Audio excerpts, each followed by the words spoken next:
All right, let's jump right into this explainer. Today, we're tracing the absolute unraveling of one of history's most powerful empires. We're talking about the Mughal Empire, a total juggernaut that dominated a vast, incredibly diverse subcontinent. But we aren't just looking at their peak.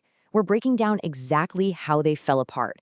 It's a wild story of massive military technology, unbelievable bureaucratic bloat, and a relentless, decentralized resistance movement that brought a global superpower right to its knees. Just listen to this quote from the famed 16th century text, the Ain-i-Akbari. It really paints a picture of the terrifying might of the Mughal war machine when it was operating at its absolute peak. When we talk about the Mughals, we aren't just talking about your standard swords and horses. We are talking about a state that was literally built on cutting-edge gunpowder technology.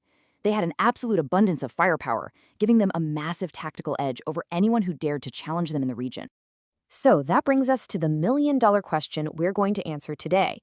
How does a seemingly invincible military colossus get hollowed out and entirely defeated? I mean, how do you go from fielding an imperial army of 500,000 men under Aurangzeb, equipped with literally the most terrifying artillery on the planet, to an empire that just completely fractures and loses its sovereignty? Understanding this specific dynamic is basically a masterclass in medieval Indian history. It is the perfect case study of how military history, agrarian economics, and insurgent warfare all crash into each other. And that is exactly why the mechanics of the Mughal-Maratha conflict are so heavily featured in civil service exam prep materials today. It teaches us about the very real fundamental limits of imperial power. Section 1, the engine of empire, Mughal military supremacy. Let's start with their raw firepower, the literal engine driving their expansion. The Mughals didn't just adopt artillery, they built their entire state around it. It was a massive tactical advantage they secured right out of the gate in 1526, when Babur brought massed artillery and Ottoman-style tactics to India at the First Battle of Panipat. To really grasp the sheer scale of their armaments, get a load of this number. The Mughals deployed massive mortars that fired cannonballs weighing up to 3,000 pounds. Just try to picture the logistics of that in the 16th and 17th centuries. We are talking about weapons so incredibly heavy that it took teams of elephants and literally thousands of oxen just to drag them across the rugged Indian terrain so they could lay siege to enemy forts. And they were highly advanced technologically for their era, using some pretty eccentric but totally ingenious inventions. Take the Yargu, for example. Invented by a brilliant Mughal officer named Fatehullah Shirazi, this was a machine, powered by a cow, no less, that could clean 16 gun barrels at the exact same time. It really highlights a military culture that was deeply, deeply invested in rapid artillery maintenance, engineering, and continuous improvement. But beyond the massive hardware, their troops were incredibly specialized. The military wasn't just some generic mass of conscripts. They had these elite cavalrymen, known as ahadis. Think of them as the gentleman troopers. What made them so special is they totally bypassed the usual chain of command. They didn't answer to a local noble or a regional chief. They reported straight to the top, acting as the emperor's personal, highly loyal strike force. Section 2. The bureaucracy of blood, organizing the imperial force. Now, here is the ultimate question. How on earth do you manage, organize, and most importantly, pay a fighting force this vast? You can't exactly hand out bags of silver every month to 500,000 guys. You need a system. And the Mughals used Emperor Akbar's ingenious 1571 Mansabdari system to essentially structure their entire government around the military. What's really fascinating here is their dual ranking system. Every noble or official enrolled in the service was given a mansab, or rank. This rank had two parts. First, the zat, which dictated your personal salary and where you stood in the civilian hierarchy. Second, the sawar, which dictated exactly how many armed cavalrymen and horses you were required to maintain for the emperor. It was a brilliant way to tie civilian administrative rank directly to military obligation. Officials were strictly classified based on how these two numbers matched up. For example, a first-class Mansabdar had to maintain a cavalry force exactly equal to their administrative rank. If your sawar was less than half of your zat, you were bumped down to third class. It was a highly calculated meritocracy. Everyone knew their precise place in the hierarchy, and the emperor knew exactly how many troops he could call up at a moment's notice. But right here is where we plant the seed of their destruction. How were all these Mansabdars actually getting paid? A very small few were paid in cash, known as nakdi, But the vast majority were paid in land revenue rights, called Jagirs. Essentially, you were given a piece of land and the right to collect taxes from it to fund your troops. And this system worked perfectly. Well, right up until the empire simply ran out of profitable land to hand out. Section 3, the guerrilla threat, Shivaji and the Maratha resistance. Into this incredibly top-heavy, centralized, land-dependent structure steps Shivaji Bhonsle and a nascent, highly disruptive Maratha state from the Deccan region. And here's the thing, they didn't fight the Mughals on Mughal terms. They changed the rules of the game entirely.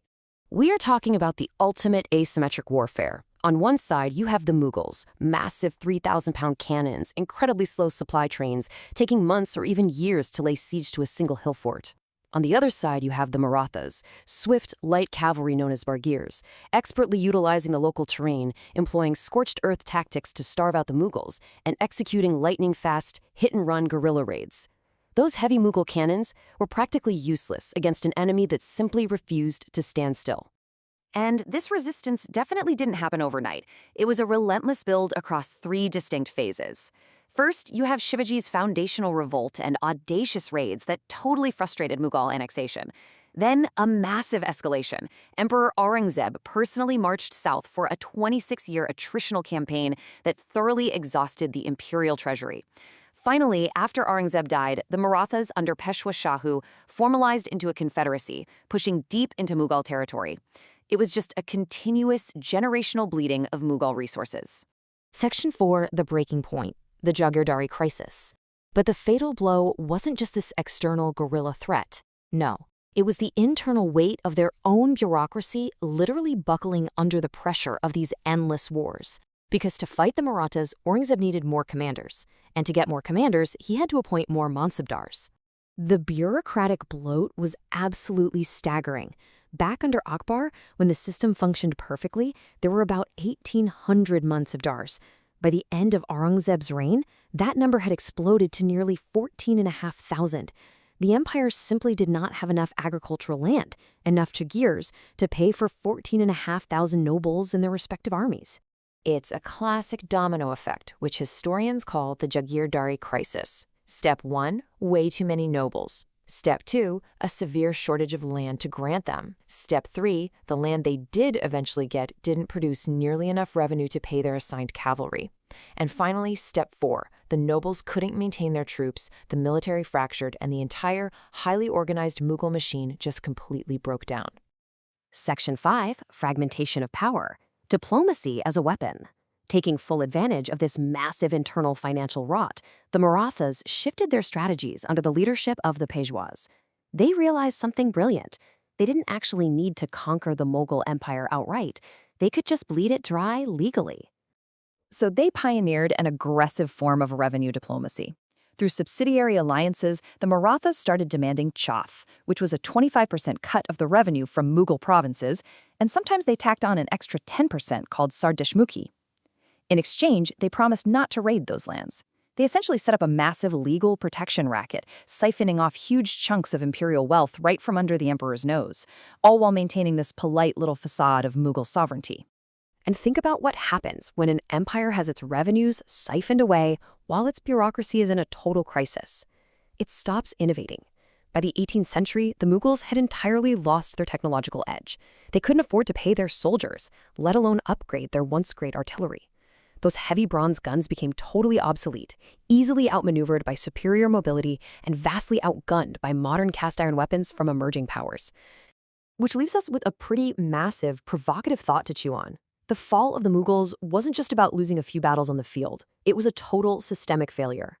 It forces us to ask, can any highly centralized empire survive when it faces the dual threats of a relentless, asymmetric guerrilla resistance on the outside and the crushing, unsustainable weight of its own overgrown bureaucracy on the inside? It really is a fascinating historical lesson on the absolute inevitable limits of imperial overextension.